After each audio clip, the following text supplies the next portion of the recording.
Olá, amigo, olá, amiga. Estamos felizes por continuar agora mais um episódio aqui sobre espiritualidade. Espero que você esteja apreciando esses episódios vagarosamente, começando a colocar em prática, refletindo sobre eles, para que você realmente possa começar a se dedicar a crescer espiritualmente, na sua capacidade de amar a Deus, a si mesmo e ao próximo. Eu queria hoje falar sobre a habilidade de ouvir a voz de Deus. Todo ser humano precisa ser guiado por Deus. Deus tem um plano para que todo ser humano seja guiado. Não que Deus esteja querendo colocar um cabresto na sua vontade, não. Fazer a vontade de Deus não é ser despersonalizado, não é você se tornar um robô nas mãos de Deus. Não é você perder a sua vontade. Não é você deixar de você ter tua força de vontade. Pelo contrário, é aprender a colocar a sua força de vontade ao lado da vontade de Deus. É você aprender a ter uma força de vontade forte, desenvolvida, capacitada, mas santificada. Uma força de vontade que queira fazer a vontade de Deus. Como falamos no bloco anterior, em um dos blocos anteriores, nem todo que me diz Senhor, Senhor entrará no reino de Deus, mas aquele que faz a vontade de meu Pai que está nos céus. Então hoje eu gostaria de falar um pouquinho sobre ouvir a voz de Deus, atender esta voz de Deus e como é que isso funciona. Abra sua Bíblia comigo em João capítulo 3, versículo 1 em diante, naquele encontro de Nicodemos com Jesus. Havia entre os fariseus um homem chamado Nicodemos, um dos principais dos judeus. Este, de noite, foi ter com Jesus. Ele disse: Rabi, sabemos que és mestre vindo da parte de Deus, porque ninguém pode fazer esses sinais que tu fazes se Deus não estiver com ele. Nicodemos olhou para Jesus e começou a tratá-lo como os líderes religiosos daquela época se tratavam. Eles se bajulavam, rasgavam seda um para os outros, ficavam elogiando, falando coisas que provavelmente o outro iria gostar de ouvir. Jesus, no entanto, não entrou na dele. Ele percebeu que Nicodemos tinha ido à noite, às escondidas, para buscá-lo. Então ele foi para tentar foi conversar com Nicodemos agora, para que Nicodemos, ele mesmo, entendesse o que ele foi buscar ali naquela noite. Nicodemos havia ouvido de Jesus, e Jesus era um mestre, talvez controvertido na época, mas era muito atrativo a sua mensagem. E Nicodemos ouviu falar dessas mensagens e decidiu conversar com ele em particular. E Jesus já corta a conversa dele. Muda de assunto abruptamente. Enquanto Nicodemos estava querendo ir numa direção de bajulação e tal, Jesus disse: não, Nicodemos, você precisa nascer de novo. Não, você não vai entrar no reino de Deus se você não nascer de novo. E Nicodemos é surpreendido com essa afirmação categórica de Jesus e reage de maneira estranha até, esquisita. Ele não sabe exatamente como falar, o que falar, e ele responde assim, dê uma olhada no versículo 4 em diante. Perguntou-lhe Nicodemos: pode um homem nascer sendo velho? Pode, porventura, voltar ao ventre materno e nascer segunda vez? Veja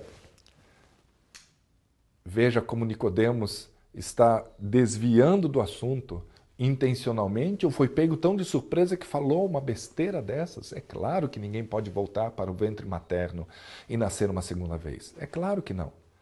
Então, a própria pergunta dele mostra quão embaraçado ele ficou com a afirmação de Jesus. Um mestre de Israel, você tem que nascer de novo. E Jesus volta à carga de novo. E ele faz agora uma segunda argumentação, mais forte. Veja ali no próximo versículo. Respondendo Jesus, em verdade te digo, quem não nascer da água e do Espírito não pode entrar no reino de Deus. O que é nascido da carne é carne, o que é nascido do Espírito é Espírito. Não te admires de eu te dizer, importa-vos nascer de novo.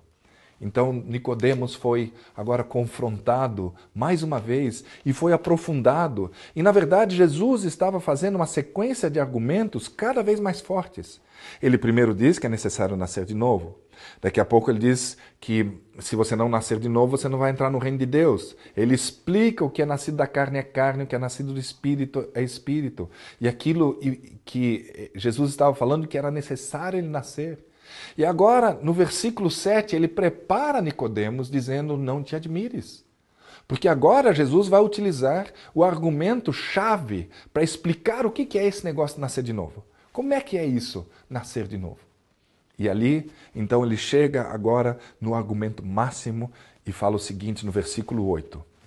O vento sopra onde quer, ouves a sua voz, mas não sabes de onde vem, nem para onde vai. Assim é todo que é nascido do Espírito. Você entendeu, telespectador querido? O que é nascer de novo? O vento sopra onde quer, não sabes nem de onde vem, nem para onde vai. Assim é todo que é nascido do Espírito. Entendeu? Eu não. Esse texto me incomodou durante muito tempo. O que é ser nascido de novo? Porque Jesus estava vindo numa argumentação e agora ele explica o que é. A explicação final, aquela que realmente vai dar certo agora, aquela que Nicodemos vai entender e vai entrar no coração dele certinho. O que aconteceu aqui? Na verdade, fica muito pouco claro o que ele quer dizer aqui. Mas quando vamos no texto original e vai aparecendo na tela aqui os termos em grego e a tradução. Quando você pega o texto ali, o vento sopra onde quer. A palavra vento, em todo o Testamento, sempre é traduzida da palavra ânemos. Ela nunca é traduzida a partir da palavra pneuma. Até aqui, toda vez que se fala de espírito, por exemplo, ela vem da palavra pneuma. Então, a melhor tradução nesse momento, em praticamente todo o Novo Testamento, é pneuma é traduzido para o português, a palavra grega pneuma é traduzido para o português como espírito. Vamos ler aqui agora que a palavra que está aqui nesse texto, o vento sopra, essa palavra vento foi traduzida de pneuma inadequadamente. Vamos dar uma olhada agora no texto como é que ele fica se eu trocar as palavras? Vamos dar uma olhada? O Espírito sopra onde quer, ouves a sua voz, mas não sabes nem de onde vem, nem para onde vai. Assim é todo que é nascido do Espírito. Bom, ainda não está muito claro como é que é esse negócio, o Espírito sopra. O que seria isso? Vamos ver a palavra soprar. A palavra soprar vem de pneu. Pneu é soprar, mas pode também ser traduzido como sussurrar. Agora imagina o texto dessa maneira, como nós estamos traduzindo aqui. O Espírito sussurra onde quer. Ouves a sua voz, mas não sabes nem de onde vem, nem para onde vai. Assim é todo que é nascido. Ficou claro agora? Na verdade, todo aquele que ouve a voz do Espírito é nascido de novo. Quem não ouve a voz de Deus, quem não presta atenção e não é guiado por essa voz, não é nascido de novo. Duro ouvir isso? Desculpe, mas é isso que a palavra diz. Mas pastor, será que existem outros trechos na Bíblia também o chamado para que a gente ouça a voz de Deus? Vamos dar uma olhada em João capítulo 10, versículo 1 em diante. Em verdade vos digo, o que não entra pela porta do aprisco das ovelhas, mas sobe por outra parte, esse é ladrão e salteador. Aqui está querendo explicar quem é o bom pastor. Continue a leitura comigo. Aquele, porém, que entra pela porta, esse é o pastor das ovelhas. Para este o porteiro abre. As ovelhas fazem o quê? Ouvem a sua voz. Ele chama pelo nome as suas próprias ovelhas e as conduz para fora. Depois de fazer todas as que lhe pertencem, vai adiante delas, e elas o seguem porque lhe reconhecem a voz. Mas de modo nenhum seguirão o estranho, antes fugirão dele, porque não conhecem a voz dos estranhos. Veja, Jesus propondo essa parábola, está propondo que as ovelhas devem ouvir a voz do seu pastor. No versículo 16, mais adiante, ele faz uma afirmação tremenda. Vai lá comigo, versículo 16. Diz ali: ainda tenho outras ovelhas não desse aprisco. A mim me convém conduzi-las. Elas, o quê? Ouvirão a minha voz. E então haverá um rebanho e um pastor. Consegue entender a necessidade de ouvir a voz de Deus? Como um sinal do novo nascimento? Como a marca registrada do novo nascimento? Você pode estar perguntando, mas pastor, o senhor está dizendo então que eu não devo mais ler a Bíblia? Claro, querido irmão, querida irmã, que nós devemos continuar a estudar a Bíblia, porque é essa maneira, ao estudar a Bíblia, que nós calibramos a nossa mente, que nós encharcamos os nossos sentidos, as nossas percepções, de tal maneira que nós possamos entender quando Deus fala, porque Deus jamais vai falar alguma coisa contrária à sua palavra. Então eu não tenho a habilidade de ouvir a voz de Deus se eu não estiver com a minha mente encharcada com a palavra. Então, conhecer a palavra precede, vem antes de você ouvir a voz de Deus. Conforme você vai tendo um domínio sobre a palavra, você vai entendendo a lógica de Deus, como o apóstolo Paulo falou em 1 Coríntios 2,16, nós temos a mente de Cristo. Então eu começo a reconhecer aquela voz que já me falou muitas vezes através da palavra em situações inusitadas, e em situações que talvez nem estejam descritas na Bíblia. Mas se essa voz me fala alguma coisa diferente do que está na palavra, o que eu faço? Eu sigo a palavra, porque eu não acredito em vozes, a não ser que elas confirmem o espírito com o qual a palavra é dirigida. Então, por exemplo, se eu ouvir uma voz dizendo assim, larga-te a tua esposa porque tem outra melhor para o teu ministério, eu não vou deixar da minha esposa, porque a Bíblia diz, o que Deus juntou, não separe o homem jamais, eu vou obedecer a palavra. Existem pelo menos 3 fontes, 3 lugares de onde vozes podem vir. E geralmente a gente presta atenção nessas vozes todo dia.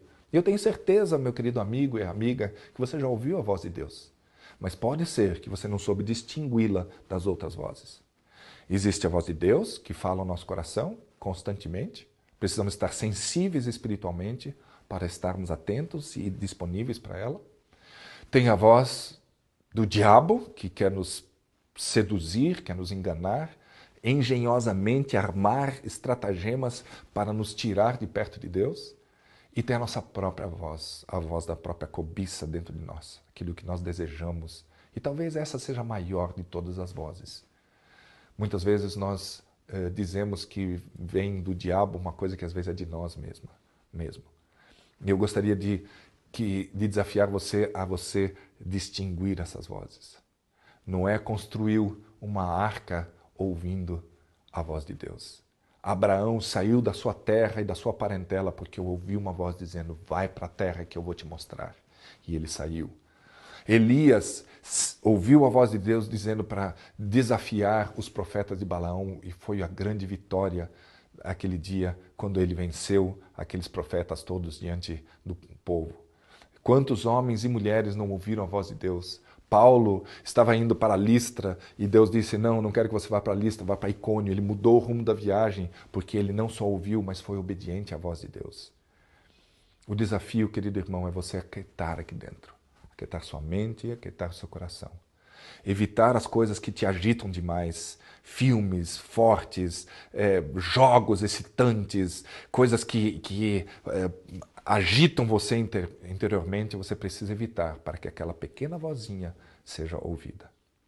Gostaria de desafiá-lo para que você abra comigo no último texto que nós vamos estudar agora, que está em Apocalipse capítulo 3, versículo 20. Aquele conhecido texto. Abra comigo, por favor. Eis que estou à porta e bato. Se alguém ouvir a minha voz e abrir a porta, entrarei em sua casa e cearei com ele e ele comigo. Deus está falando com o seu povo do tempo do fim, da última igreja, o povo de Laodiceia, o período no qual nós estamos inseridos, nós cristãos vivemos agora. Ele diz desse povo que é um povo distraído, um povo que acha que tem tudo, que são os bons. E mal sabem eles que eles são profundamente necessitados, desesperadamente necessitados de Deus. Nessa época cheia de distrações, nessa época cheia de coisas interessantes para a gente ver e experimentar, nesta época, ele diz assim: eis que estou à porta e bato. Se alguém ouvir a minha voz. Nós estamos tão distraídos, meu irmão e minha irmã, que é possível que Deus esteja falando e nós distraídos com as maquininhas, com as luzes e cores desse mundo, que nós não estamos prestando atenção nessa voz. Como você quer ser guiado nesse tempo tão complicado, em que o diabo tem pouco tempo, está louco para seduzir a tua alma para longe de Deus?